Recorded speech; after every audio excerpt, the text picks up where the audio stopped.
এদিকে মিতুর রান্না সকাল সকাল কমপ্লিট।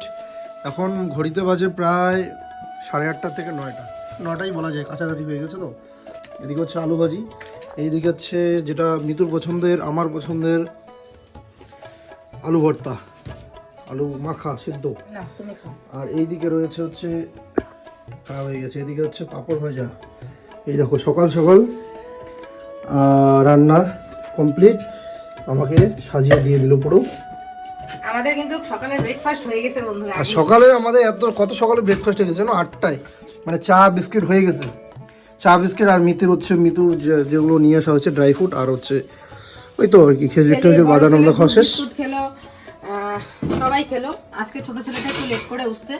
ওই দেখো টিপ কোথায় চলে আসছে, দেখি ঠিক জায়গায় বুঝতে কিনা। হ্যাঁ, তো চলো। আজকে কিন্তু মিতুকে একটু অন্যরকম লাগতেছে, মানে একটু সুন্দর। আমি ওকে সবসময় বলছি যে ভিডিওতে আসো, আমাদের মানে অডিয়েন্সে তো একটা ব্যাপার থাকে না, মানে ওই একদম পাগলের মতো হয়ে থাকে সবসময়। তো ওই জন্য বললাম একটু সাজুগুজু করে নাও। আর সকাল সকাল রান্না বান্না হওয়ার কারণটা কি বলো, এত তাড়াতাড়ি আজকে? না, এমনিতেও আমার রান্না কিন্তু তাড়াতাড়ি হয় আমাদের। মানে আজকে বলতে ভুল, আগে তো বিয়ের পর তো এত মানে এত কিছু করতো না। এখন তো 2 বাচ্চাকে সামলানো, 2 বাচ্চার খাওয়া দাওয়া শেষ, বাড়ি ঘরের সব কাজ শেষ, ঝটপট রান্নাও শেষ। মানে আসলে কি ওই শরীর পাতলা হয়ে গেছে যেমন, হ্যাঁ তেমন কাজও করতে পারছে। আগে যেমন একটু মোটু ছিল, তখন গোলুমোলু ছিল, তখন কিন্তু একদম একদম মানে এই নড়তে চড়তেই একটা কেমন একটা অস্বস্তি। মানে এটা কিন্তু ঠিক যে মোটা শরীরে কিন্তু ভারী শরীরে কাজ করতে খুবই সমস্যা হয়। আর পাতলা শরীরে একদম ঝটপট, মানে ও এখন যা কাজ করে তোমরা অবাক হয়ে যাবে যে সকাল সকাল ওর সব কাজ শেষ। দেখো আর এত সকালে ভাত যদিও আমরা খাই না, আজকে একটু বেশি সকালে খাওয়া দাওয়া হচ্ছে। তার কারণ হচ্ছে এই চালটা দেখতে পাচ্ছি, এটা কি টেস্ট করা হবে আগে। এটা ঘরের আমাদের যেটা চাষাবাদ করা হয়েছে, এটা আজকে খাওয়াতে বুঝে সব ঠিকঠাক কিনা। তো এই হচ্ছে ব্যাপার, খাওয়া দাওয়াটা বেশ ভালোই হবে। তারপরে এমনিতেও বলো খাওয়া দাওয়ার পরে, তারপরে বলো খাওয়া দাওয়ার পরে মোটামুটি মামি দিদা সবাই আর কি আমাদের তো সকালে যেতে বলছে। তবু আমাদের বাচ্চা কাচ্চাকে স্নান টান করাইতে করাইতে ওই 12টা বেজে যাবে। তো আগে যেতে হবে, কারণ যেহেতু চলে আসবো আবার বিকেলের মধ্যে, তো একটু আগে না গেলে তখন আবার রাগ হবে। বিকেল বলতে আমার কথা হচ্ছে যে মানে কুয়াশা সন্ধ্যার আগেই আসতে হবে, কুয়াশা পড়ার আগে। কারণ হচ্ছে যে এখন যা ঠান্ডা। আর বড় ছেলেকে নিয়ে এতটা সমস্যা হয় না, কিন্তু যতটা সমস্যা হয় আমার এই ছোট ছেলেকে নিয়ে। ছোট ছেলের ওষুধ সব নিয়ে আসা আছে বাড়িতে অ্যাডভান্স, কিন্তু দেখা যায় যে কয়েকদিন পর পর সর্দি, ও সর্দিটা কিছুতেই পুরো শেষ খতম হচ্ছে না। এই হচ্ছে ব্যাপার, যার জন্য ওকে বলছি যে দেখো গেলে কিন্তু ওই খাওয়া দাওয়া করতে পারলাম কি না এটা কিন্তু ভাবা যাবে না, যাবো দেখা করবো, এটাই হচ্ছে অনেক বড় ব্যাপার। কারণ এখন বাচ্চা ছোট, যদি বাচ্চা যখন বড় হবে তখন গিয়ে দেখা গেল যে একদিন 2 দিন যাই থাকো না কেন, কিন্তু এখন এই মুহূর্তে থাকা ওই চিন্তা ভাবনা যে অনেক সময় করবো সবার সঙ্গে গল্প করবো, এখন আর ওইভাবে হবে না। কারণ দিনের বেলা গেলে ব্যাপারটা আলাদা, বাড়িতে অনুষ্ঠান, 2 বাচ্চাকে সামলানো অনেকটা কঠিন ব্যাপার। কারণ বড় ছেলে তো চুপ করে থাকে না, এইদিক সেদিক ছোটো ছোটো তোমরা জানোই, এই হচ্ছে বিষয়। জল নিয়ে আসছে এইদিকে, এদিকে আমি আগে চালটা খেয়ে দেখি যে গন্ধ হয় কিনা, জানি না কেমন হবে। জাল তো দারুণ হয়েছে, সুপার একদম, কিন্তু খেতে কেমন হবে সেটাই হচ্ছে বড় কথা, তাই না? কেমন হবে এখন এটা তো খুব চিন্তায় আছে মা খুব চিন্তায় আছে চাল নিয়ে।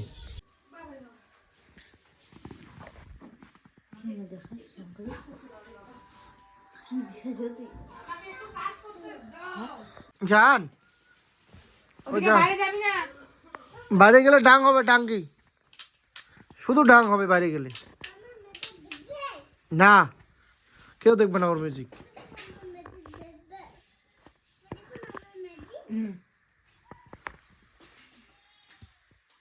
কি ম্যাজিক দেখায় ও?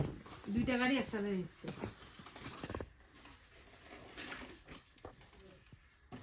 হয়েছে ম্যাজিক দেখানো, এখন আসো।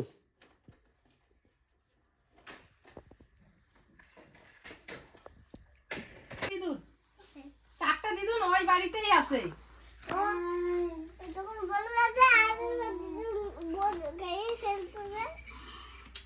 ওই যে বল আছে যে,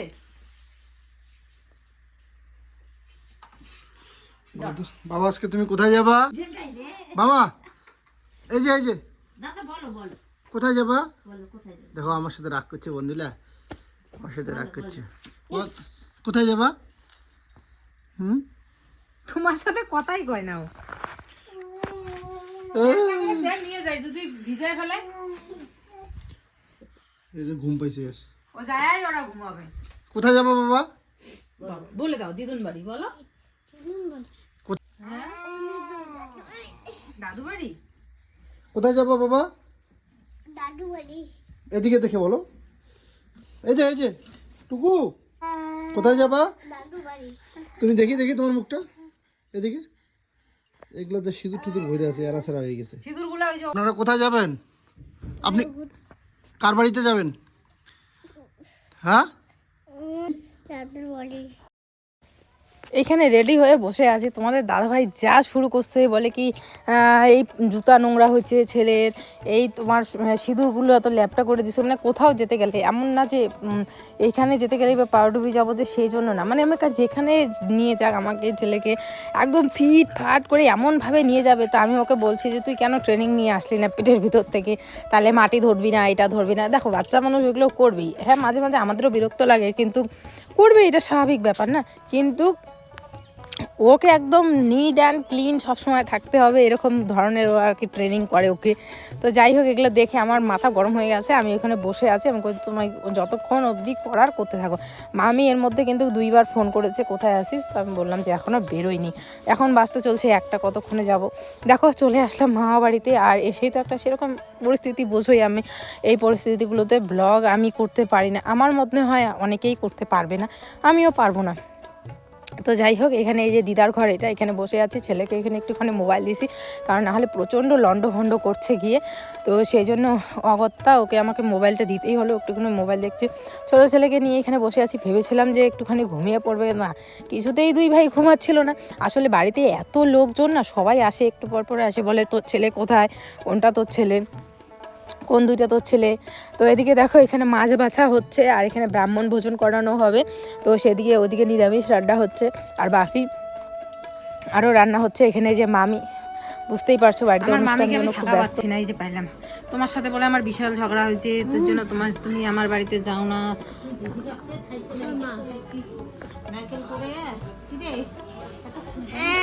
আস না, আমি আসছি তো, 1 ঘন্টা হলো। আমার শরীর খুব খারাপ, এর জন্যই আমি আপাতত যেতে পারছি ক্লোজ না। করে আমার ব্যাটার বাদ দিতে যাবে, তখন সবাই দেখো। আর এখনো ডাক্তার দেখাচ্ছি। কি করো তো, না ডাক্তার দেখাচ্ছে তবু ওই দেখো এখানে পান খাইছে। তো ওখানে যে বললো কি রে, আমি নারকেল কুড়োতে গেছিলাম, কখন আসিস? ওটা হচ্ছে কিন্তু আমার মামির মা। বাকি আরও অনেক দিদা ঠিদা ছিল, আমি অত শ্যুট করতে পারিনি, বললামই একটা পরিস্থিতি ছিল না শ্যুট করার। আর 2 ছেলে যেহেতু ঘুমায়নি, ওদের 2জনকে নিয়ে আমি আর তোমাদের দাদাভাই একদমই ব্যস্ত, ঘর থেকেই বেরোতে পারি না। একটুখানি বেরোই, আবার ওই যে চলে আসি, এরকম। আর ওই যে দেখতে পাচ্ছ বাড়িটা রং করা, ওইটাই বাড়ি আমার, ওটা হচ্ছে মামা বাড়ি, আমার আরেক মামার বাড়ি। তো পাশাপাশি যেহেতু 3 মামার বাড়ি আমার, 3 দাদুর বাড়ি, তো ওই 3টা মামার বাড়ি। এই যে এটা, এই বাড়িতেই আমি ছোট থেকে বিগত প্রায় 18 বছর 19 বছর থেকে মানুষ হয়েছি।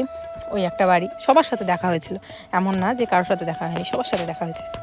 মামারা মামিরা বাকি আরও সব যত আত্মীয় স্বজন ছিল সবার সাথে অনেক বছর পর আমার দেখা হলো। এই যে দেখতে পাচ্ছ মামাই আমার যে শিলিগুড়ির মাসি, যেখান থেকে আমি অপারেশন হয়েছিল আমার শিলিগুড়িতে, আমার গালের যে টিউমারটা ছিল সিস্টটা, তো ওই বোনটা আসছে, ওই মাসিটা আসছে। সবাই আমাকে বলছে যে একটু বাইরে বেরো বাচ্চাগুলোকে, বাচ্চার সাথে মিশতে দে। আসলে আমি কেন দিতে যাচ্ছি না বলো তো, ও পড়ে যাবে, মাথা ফেটে যাবে, আমি তো জানি আমার ছেলেটা কত দুরন্ত। তারপরে এই যে মামির যে দিদির মেয়ে গুদলি, ওই ও কোলে নেওয়ার চেষ্টা করছে, দেখো কোলে উঠছে না। তারপরে যে মামাই যে মাসির মেয়ে, ও কোলে নেওয়ার চেষ্টা করছে। পরে একটুখানি বললাম যে যা র্যাকেট ট্যাকেট দিয়ে বাড়ির পেছনে খেল গিয়ে, তো ওখানে খেলছিল। তো এদিক দিয়ে আমি বাড়িটা দেখছিলাম, বাড়িটা আগের থেকে অনেকটা উন্নত হয়েছে, অনেকটা চেঞ্জ হয়েছে।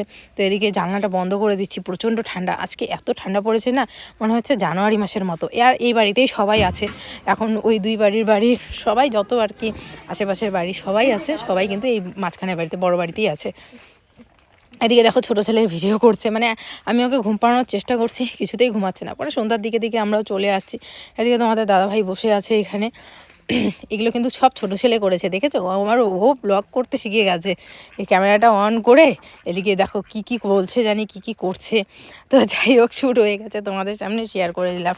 এখানে মেশো আমাকে বলছিল, শিলিগুড়ির যে মেশোটা, যার বাড়িতে গিয়ে অপারেশন হয়েছে, আমি বলছিল যে তুই রাতে থাকবি, আমি হচ্ছে রাতে পরে তোর যদি দেওয়ার দরকার পড়ে গাড়ি করে দিয়ে আসবো। আমি বললাম না, বাচ্চার ঠান্ডা লেগে যাবে। আস্তে আস্তেই রাস্তার মধ্যে দুই ছেলে ঘুমিয়ে পড়েছে, ওখানে তো এক ফোঁটাও ঘুমায়নি, সারাক্ষণ অত্যাচার করেছে। তো এসে দেখি বাড়িতে আসে পার্সেল, যাওয়ার সময় আসছিল পার্সেলটা। তো সবসময় তো আমি পার্সেল আনবক্সিং করি, আজকে ওকে বললাম যে করো দেখি, এটাতে ও কী অর্ডার দিছে আমি নিজেও জানি না ঠিক। কি লাগবে বলো তোমার গাড়ি? আনবক্সিং করতে গেলে কি চাকুটা লাগে, মাস্ট বি। আমাদের চাকু ছাড়াই আনবক্সিং হচ্ছে। কি আছে এটা তো আমি জানি না, অর্ডার তো দিছি, ঠিক আছে করতে পারো না?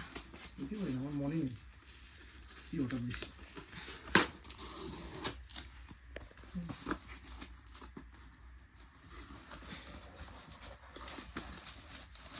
কি ওইগুলা?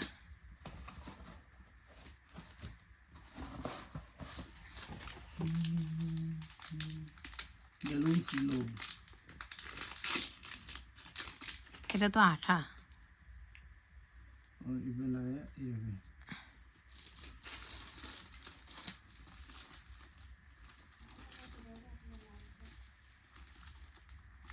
हाँ कर दिया, देखिए ताकि क्रिसमस भी ताकि दूसरा तो भी अंदर है।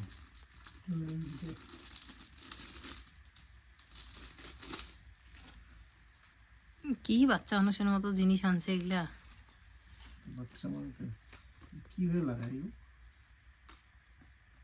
ওই যে ওখানে ফুটো ফুটো আছে, এরকম চেন সিস্টেমের মতো করে লাগায়। ও এটা এইভাবে লাগাইতে হবে, কিভাবে যে লাগাবে? এটা বার্থডে সিস্টেম, বার্থডে সিস্টেম বলতে বার্থডে হিসেবে নিয়ে আসছে। বুঝি না, দেখতে হবে।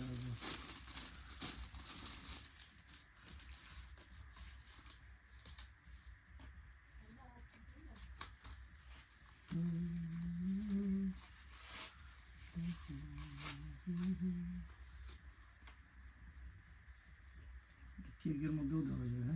হ্যাঁ এটা হচ্ছে হ্যাপি বার্থডে লেখাটা। ইসে দেয় নেই, চেন দেয় নেই, দড়ি বা রশি।